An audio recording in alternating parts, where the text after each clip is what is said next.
Hello mga pala, for today's video ay magmarinate tayo ng pork ribs barbecue. First nilagyan ko ng ahos, tapos black pepper, paminta,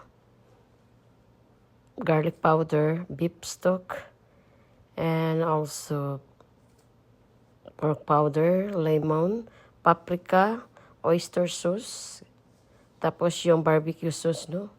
At onion powder. So, hinalo-halo lang masyado yun, guys.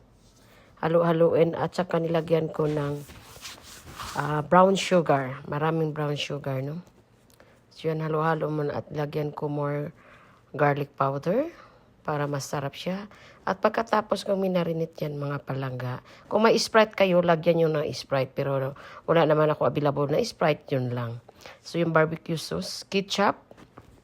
Lagyan yung ketchup kung gusto nyo at lagyan yung brown sugar. Calamansi, o wala kayong calamansi is lemon. So, nilagay natin yun sa rep whole night, no? Yan, minarinate. Tapos barbecue natin, guys. Despedida ng aking anak.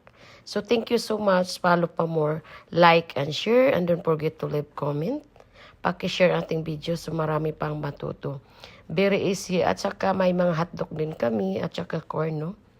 So, ituturo ko din sa inyo ang pagmarinate ng chicken. Ito ay pork ribs. So, yan. May mga lettuce kami. Nagawa din ako ng banana cake. Tapos na, guys. At kain na kami. Thank you for watching.